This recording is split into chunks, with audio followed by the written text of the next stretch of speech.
शाम के 5 बज चुके हैं। वक्त है तमाम बड़ी खबरों का।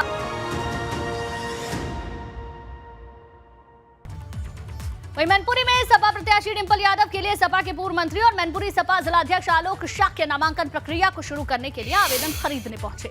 इस दौरान उन्होंने कहा कि जिस तरह से मैनपुरी को सपा का गढ़ और नेताजी की धरती कहा जाता है, उसी तरह से इस बार भी यहां समाजवादी पार्टी का परचम लहराएगा।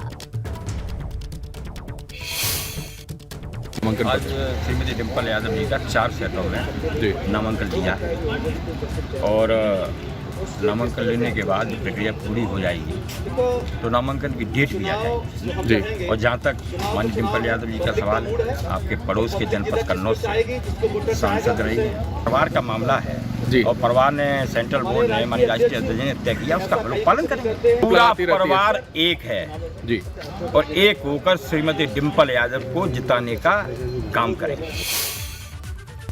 और चलिए अब बात बड़ी खबर की करेंगे। प्रयागराज से बड़ी खबर, जहां मैनपुरी लोकसभा उपचुनाव से जुड़ी ये जानकारी। डिंपल यादव के चुनाव लड़ने पर शाइस्ता परवीन ने सवाल उठा दिए हैं। शाइस्ता परवीन ने डिंपल यादव को बाहरी बताया।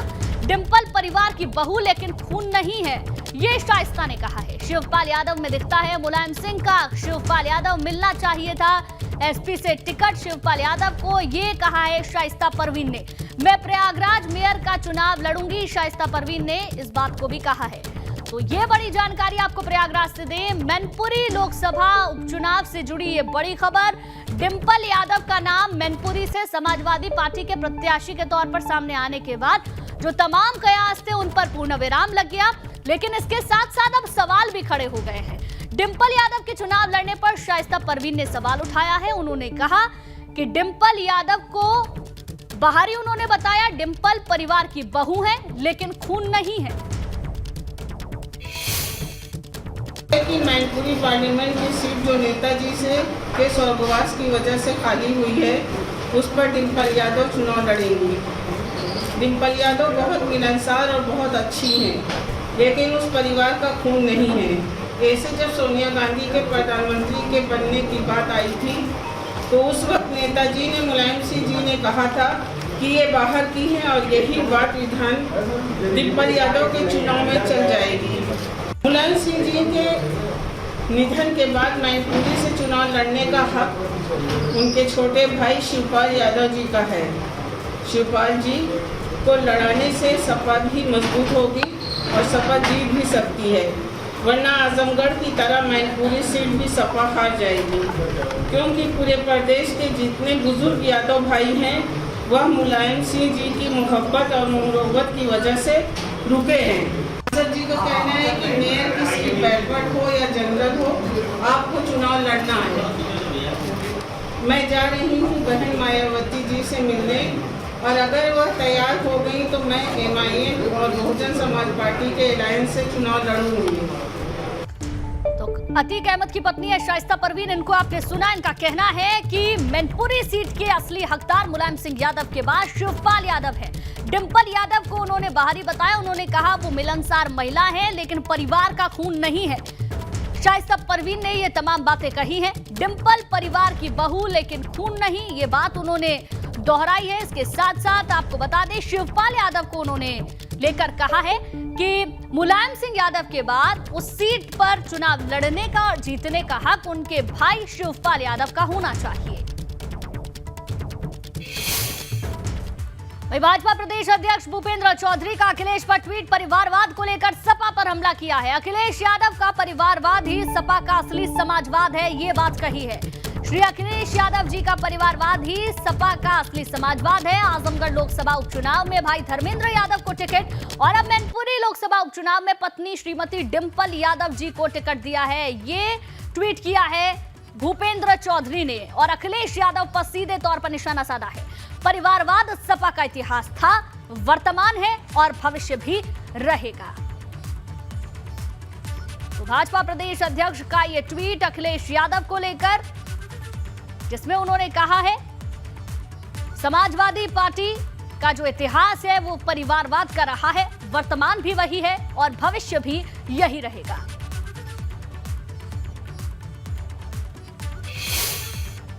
वहीं केंद्रीय मंत्री बीएल वर्मा का सपा पर सीधा हमला। समाजवादी पार्टी पूरी तरह से परिवारवादी पार्टी है। बीएल वर्मा ने इस बात को कहा, अखिलेश कितना भी प्रचार कर ले, मैनपुरी में नहीं जीतेंगे। परिवार के अलावा अखिलेश यादव को कोई और नहीं दिखता है। मैनपुरी में भाजपा के उम्मीदवार पर आलाकमान फैसला करेगा, तो बहुत सोच समझकर प्रत्याशी उतारा जाएगा भारतीय जनता पार्टी की ओर से। लेकिन इन सबके बीच में केंद्रीय मंत्री बीएल वर्मा ने सपा पर सीधा हमला बोला है।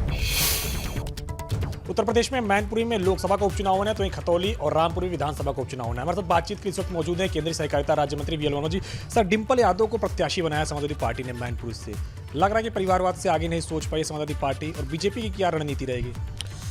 देखिए, समाजवादी पार्टी का नाम भले ही समाजवादी, लेकिन पार्टी है पूरी परिवारवादी।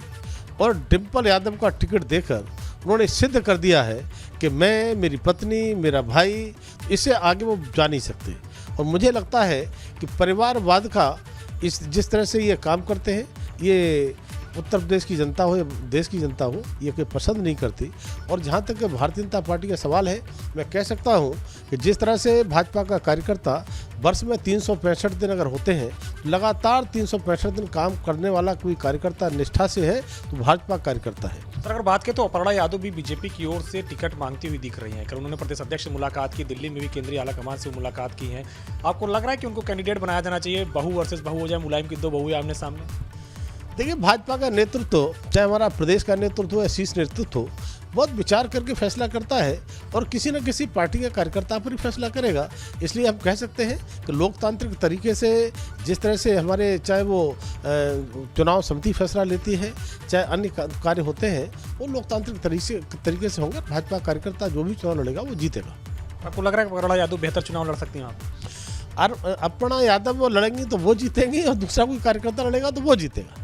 अखिलेश यादव को देखा गया कि रामपुर और आजमगढ़ में उपचुनाव में प्रचार करने नहीं दे गए थे। आपको लग रहा है कि मैनपुरी में उतर के वो पत्नी के लिए प्रचार करेंगे? देखिए, मैनपुरी में उतर कर प्रचार करें या हेलीकॉप्टर से प्रचार करें, उनके प्रचार करने से कुछ होने वाला नहीं है। मैनपुरी में जिस तरह से इनकी गुंडाई चली है, समाजवादी पार्टी की ज़माने की गुंडागर्दी लोग भूले नहीं है।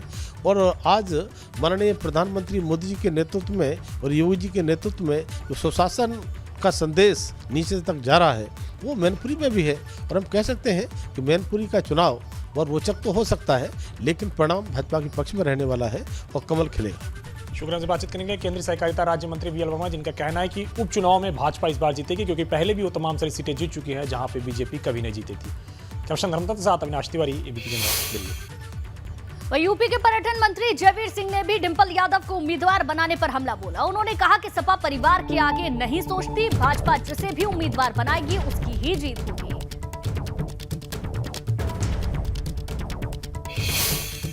सरकार में पर्यटन मंत्री जयवीर सिंह हमारे साथ बातचीत के लिए मौजूद हैं। सर, आप बात करें तो आप भी मैनपुरी सदर से विधायक हैं, और डिंपल यादव उपचुनाव के लिए प्रत्याशी घोषित हो गई। हरा पाएंगे इस बार उनको आप? उत्तर प्रदेश के पुराने परिणाम देख लें, कि 22 का लेटेस्ट विधानसभा का परिणाम देख लें, या अभी जो उपचुनाव हुए जिसमें आजमगढ़ और रामपुर का पार्लियामेंट का चुनाव था, जो अवैध किले इनके समाजवादी पार्टी के लोग कहते थे, पूरी तरह ढहाने का काम भारतीय जनता पार्टी ने किया है। तीनों हम दोनों असेंबली जीतेंगे, और लोकसभा क्षेत्र मैनपुरी का भी चुनाव कमल जीतेगा, कमल खिलेगा, और हम लोग निश्चित रूप से चुनाव जीतेंगे। अगर बात करें तो आजमगढ़ और रामपुर में उपचुनाव हुए लोकसभा के, अखिलेश यादव प्रचार के लिए नहीं गए। आपको लग रहा है कि इस बार उनको मैनपुरी जीतने के लिए प्रचार में उतरना पड़ेगा? जाना चाहिए, उनकी पत्नी लड़ रही हैं, अभी भी नहीं आए तो कब जाएंगे? क्या डिंपल को अकेला छोड़ देंगे क्या? जाना चाहिए। अच्छा स्वागत है उनका विधानसभा भी मैनपुरी में। मैनपुरी सदर से मैं एमएलए हूँ, बगल की सीट से अखिलेश जी करहल से एमएलए हैं। रहना चाहिए, वहाँ बिल्कुल होगा। ज़मीन पे पूरा जो युद्ध होता है राजनीतिक, वो पूरा युद्ध होगा, और निश्चित रूप से बहुत प्रचंड बहुमत के साथ हम पार्लियामेंट सीट जीतेंगे। दो नामों में बड़ी चर्चा है, एक अपर्णा यादव, दूसरे आप हैं। अगर आपको उम्मीदवारी दी जाती है तो क्या आप हराने में कामयाब होंगे? हम लोग उम्मीदवार नहीं हैं, हम लोग कतई उम्मीदवार नहीं है, ना मेरा कोई इंटरेस्ट है।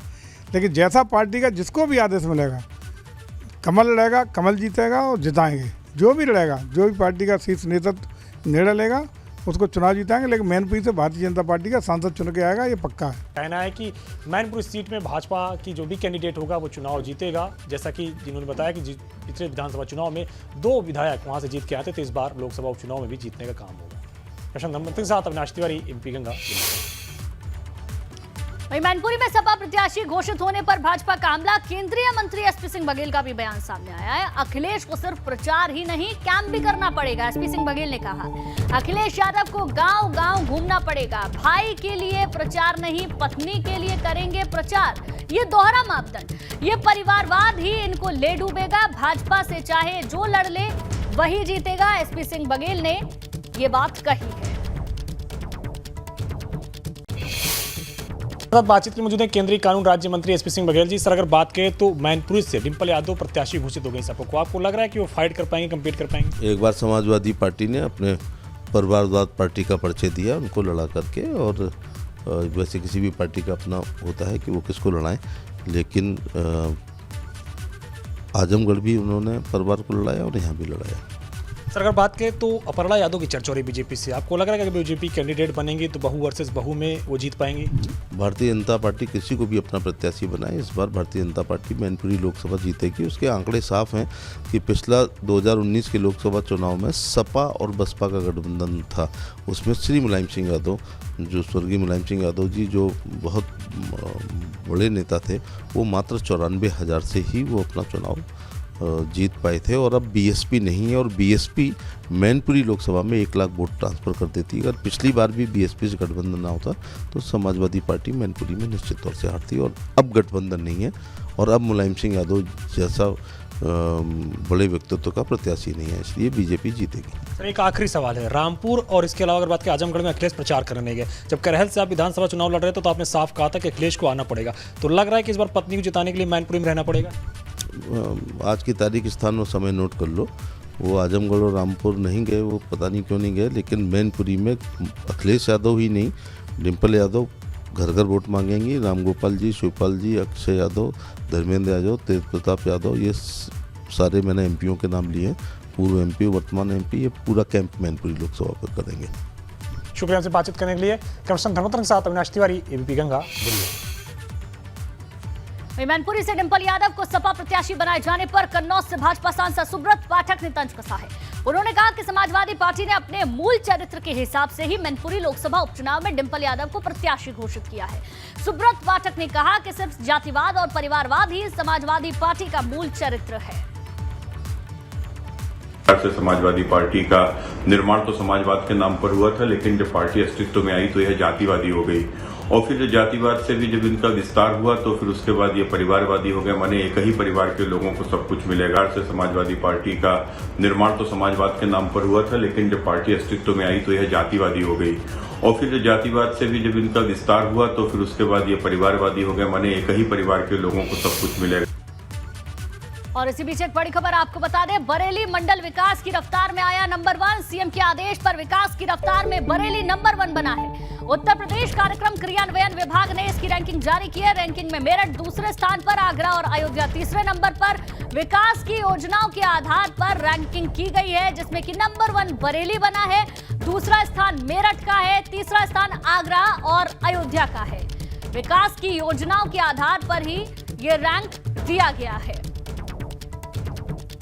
ये बड़ी जानकारी आपको दे दें, बरेली मंडल विकास की रफ्तार में नंबर 1 बना है। सीएम के आदेश पर विकास की रफ्तार में बरेली को नंबर 1 बनाया गया है, दूसरा स्थान मेरठ को दिया गया है और तीसरा स्थान आगरा और अयोध्या का है। इस तरीके से विकास की योजनाओं का अलग अलग मंडल में, शहरों में क्रियान्वयन हुआ है, उसके आधार पर रैंकिंग की गई है, जिसमें कि बरेली मंडल पहले नंबर पर है, दूसरे पर मेरठ, तीसरे पर आगरा और अयोध्या। तो ये बड़ी जानकारी आपको बता रहे हैं, सीएम के आदेश पर विकास की रफ्तार में बरेली नंबर 1 बना है। विकास की रफ्तार किस तरीके से तेज रही है, इसके आधार पर ये रैंकिंग की गई है, और रैंकिंग में बरेली को पहला स्थान मिला है।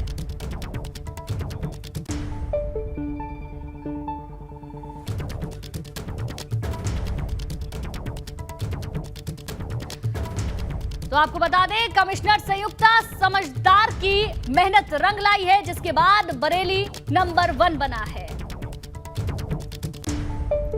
आज ज्ञानवापी के लिए सुनवाई का दिन रहा। सुप्रीम कोर्ट में ज्ञानवापी परिसर में मिले कथित शिवलिंग के संरक्षण के मामले में सुनवाई हुई, जिसमें सर्वोच्च न्यायालय ने कथित शिवलिंग के संरक्षण को अगले आदेश तक बढ़ा दिया। वहीं इलाहाबाद हाई कोर्ट में ज्ञानवापी परिसर का एएसआई से सर्वे कराने के मामले में सुनवाई हुई, जिसमें हिंदू पक्ष की ओर से दलीलें पेश की गई, जबकि कोर्ट ने मामले की अगली सुनवाई के लिए 28 नवंबर की तारीख तय की है। 28 नवंबर को हिंदू पक्ष बची हुई दलीलें पेश करेगा। आपको बता दें कि हाईकोर्ट ने सर्वे के आदेश पर 30 नवंबर तक के लिए रोक लगा रखी है। वहीं वाराणसी के जिला कोर्ट में भी ज्ञानवापी से जुड़े मामले की सुनवाई हुई। वजूखाने की पश्चिमी दीवार हटाने के मामले में सुनवाई हुई।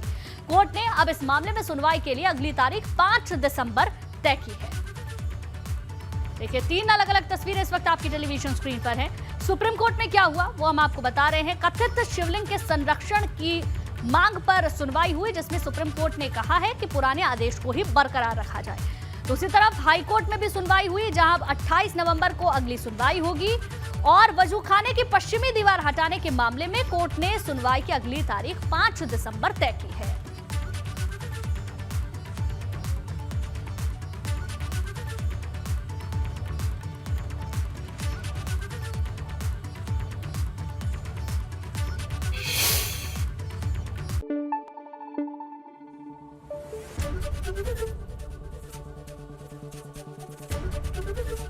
एबीपी गंगा, खबर आपकी, जुबान आपकी।